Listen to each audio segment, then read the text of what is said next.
26. oktobra 2000. godine svetlost dana ugledala je jedna od najboljih konzola svih vremena. Vrlo verovatno znate o kojoj se konzoli radi, u pitanju je PlayStation 2. Ostanite do kraja ove epizode da vidite šta sam to spremio za vas i koji je moj put kada je u pitanju PlayStation 2.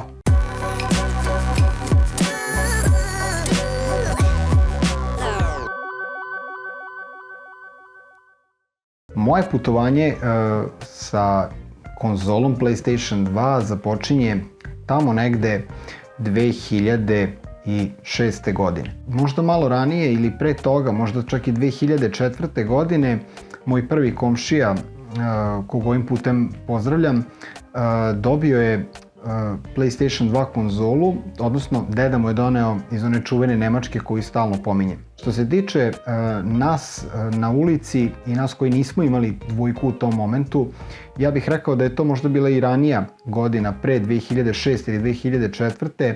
Ali PlayStation 2 je dobio baš na onoj prekretnici kada se pojavio PC i kada nama više konzole nisu bile toliko interesantne, tako da je bilo pravo vreme da se PlayStation 2 pojavi u ulici. PlayStation 2 i kada je izašao tamo te 2000. godine bio je revolucionarno čudo tehnike iz nekoliko razloga. Prvi, jedan od glavnih razloga jeste taj da je konzola bila predstavljena kao sam spoj kompletne kućne zabave. Ljudi koji su radili na PlayStation 2 to su negde i znali sa prvim PlayStationom i njegovim mogućnostima da igre nosi na CD-u, odnosno novi nosač medija se pojavio u kraju i bilo je logično da PlayStation 2 nasledi ono što je započeo Kec. Ono što je dvojka nasledila jeste inovativan pristup spoja filma, muzike i naravno igara. Čovjek koji je stajao iza prvog Sonya, takozvani, odnosno ne takozvani, čovjek se tako zvao, Ken Kutaragi, koji je 97. još počeo da radi na tom famoznom dizajnu dvojke i da pretvara svoje inovativne ideje i koncept u stvarnost. Ono što je kod PlayStation 2 karakteristično, to je taj oblik i dizajn koji je bukvalno odgovarao početku milenijuma. Odnosno 2000. godine, rekli smo, milenijalci, dolazi do naglog uspona interneta, provaljuje se digitalni svet, ljudi se povezuju, dolazi do tog ubrzanog napretka i svi smo mislili da će taj napredak da ide u nekom smeru koji će biti poprilično, da kažemo, beneficijalan za čovečanstvo i da će se kretati negde u nekom boljem smeru. Ovde na scenu stupa pored Kutaragija i firma Toshiba, koja je tom digitalnom bogu, kao što je PlayStation 2, udahnula potpuno novi život. Dakle, vi tada na tržištu imate faktički Nintendo, imate Sony i imate u povoju taj Xbox prvi koji će se pojaviti 2001. godine, ali to nije ni blizu bilo opasno da ugrozi ovog giganta. Toshiba je napravila taj novi čip, odnosno napravila je Emotion Engine u saradnji sa Sonyjem i to je engine koji mi danas znamo i na YouTube ćete naći često, mi njega znamo kao PC2 Aesthetics, odnosno estetika PC2 je upravo taj Emotion Engine u kom je čitav taj koncept igara bio pokretan. Tehničke specifikacije i karakteristike ću vam okačiti u ovom videu kao pokrivalice, da ih ne bi sada lupetao i nabrajao bez veze, mislim da to nije ni core ovog videa, ali ukratko da znamo sa čim raspolažemo. Dakle, ozbiljna sprava za to vreme, pokretala je neke sjajne igre u 3D okruženju, da ne govorimo o svim grafičkim aspektima i tome da je i dan danas neke stvari izgledaju potpuno realne i potpuno rame uz rame sa nekim najnovim, najsavremenijim konzolama, naravno ne u smislu grafike, nego u smislu priče i u smislu koncepta i generalno baš ta estetika PlayStationa 2 uopšte nije, da kažemo, problem za oko, kao recimo što bi možda bio PlayStation 1 ili NES ili SNES ili te neke starije retro konzole. Mi ovde imamo konzolu koja je pojela tržište. Dakle, 155 miliona prodatih primjeraka do sada, dakle od momenta kada je krenula da se izdaje pa sve do zatvaranja i poslednje konzole koja je izašla 2013. godine, kada je izašla i Sony 4 i kada više nije bilo prosto potrebe da 3 generacije konzola postoje na tržištu. Ono što je jako zanimljivo to je da je ova konzola čitala DVD filmove, odnosno DVD diskove i donela potpunu revoluciju. Dakle, vi ste sad u jednom uređaju imali sve. Imali ste DVD player, imali ste muzički stub, imali ste jedan sjajan, robustni entertainment sistem za igre kao konzolu. Imali ste najnoviji DualShock 2 joystick, sjajna priča za svaku ko je ikada probao Sony i zna da su oni mnogo radili na tom DualShocku i na tim stvarima koje su direktno vezane za kontrolere.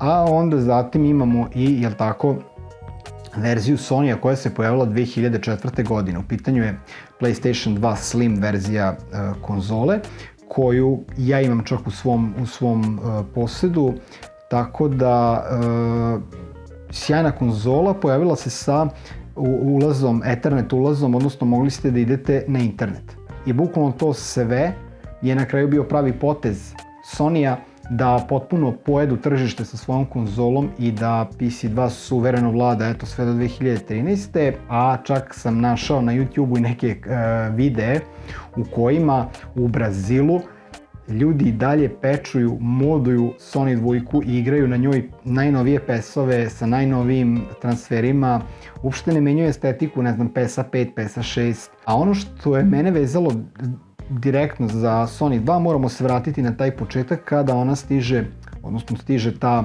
konzola u ulicu i mi pokušavamo da je testiramo kao takvu. Kao i uvek, mi smo klinci. Dakle, vi nemate, to je neki 10-11 godina, ona je došla možda malo između 2003. i 2005. je došla kod mog komše, koga ovim putem jako pozdravljam ako gleda. I u svakom slučaju bila je naravno original, nije bila čipovana. Ćale njegov je baš pazio na to, čovjek je skupljao muziku, filmove i bio je onako zaljubljenik u hi-fi i prosto konzola nije bila čipovana. Čitava priča se bazira na tome da smo mi ograničeni sa video igrama, jer vi faktički ako imate konzolu koja nije čipovana, tada u tom momentu disk košta koliko danas za Sony PlayStation 5. Smo se ograničili na nekoliko naslova. Prva igra neka koju sam video na Sony 2 je, verovali ili ne, Getaway.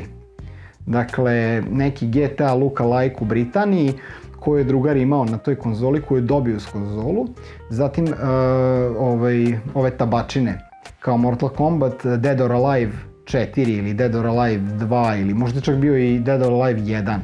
Ali u svakom slučaju Dead or Alive, on je uvijek imao neku kao tuču, pa ste padali na neki drugi nivo, pa se tu sve završavalo i bilo je onako interaktivno. To je bila neka druga i treća igra koju smo volili da igramo na dvojici, a bila je poprilično zanimljiva, bila je igra Baldur's Gate, odnosno Dark Alliance. Dark Alliance je bila igra koja je bila kao dijabličan RPG ili kako se to već kaže, ali to je bio Baldur's Gate i ja sam posle nekoliko godina, faktički evo sad nedavno, kada je Baldur's Gate odneo nagradu za igru godine, shvatio stvari da je Dark Alliance deo priče iz Baldur's Gate.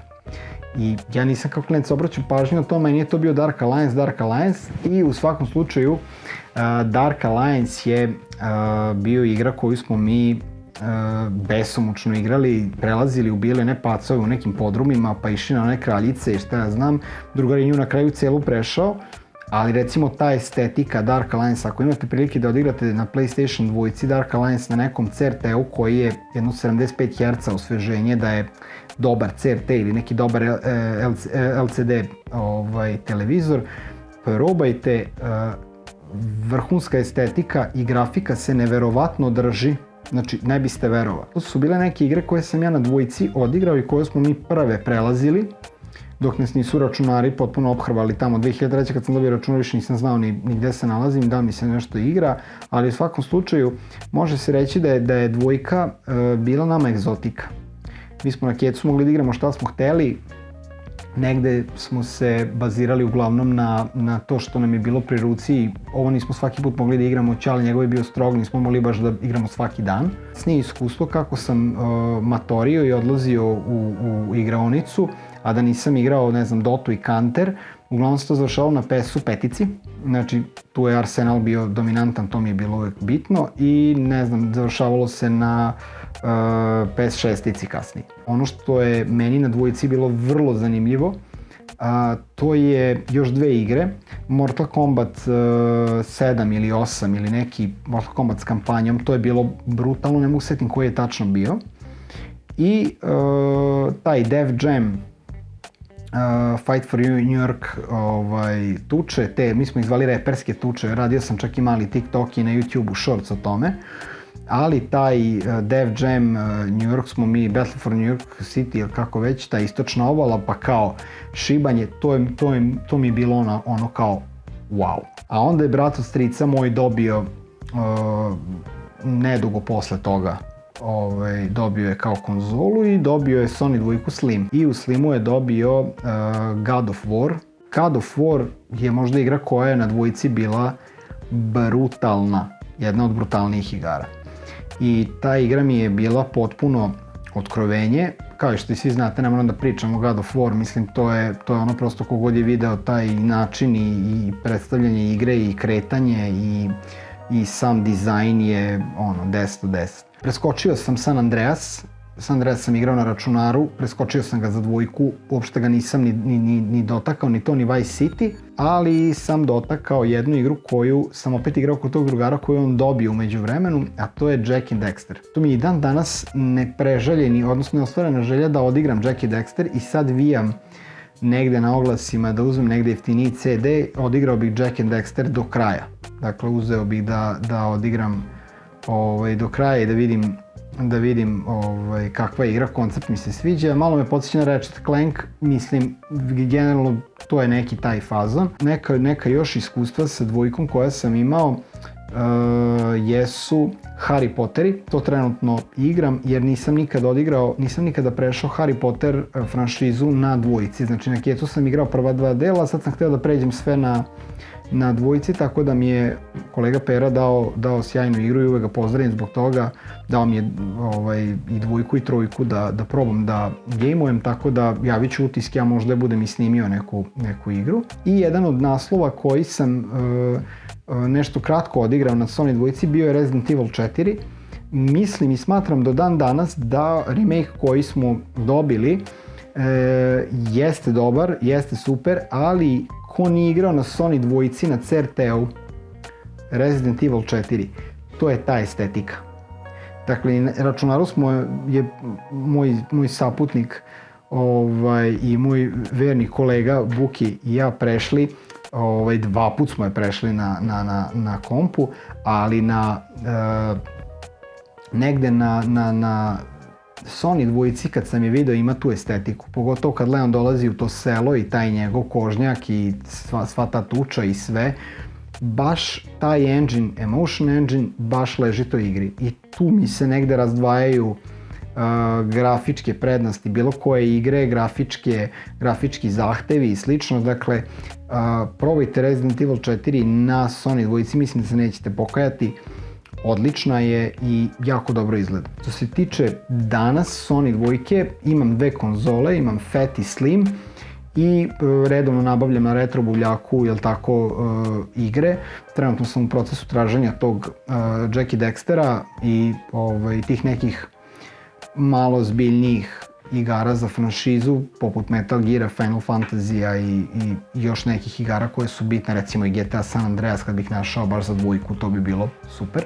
Već 2006-2007 ja sam prestao da se bavim PlayStation dvojkom, nije mi bilo toliko interesantna, dok mi nije negde zapala za oko ta estetika početka 2000-ih koja je obećavala, koja je bila brutalna i kako je sama kampanja za Sony dvojku bila koncipirana, meni je to bilo fascinantno. Hvala vam što ste gledali epizodu, like, share, subscribe, uvijek dobrodošao, možete se joinovati i u membership deo, u zonu gdje ćemo imati uskoro sjajne dodatne epizode našeg detinjstva, a možete također i kanal podržati putem Patreona ukoliko to želite. Ja vas pozdravljam i do sljedeće epizode vidimo se.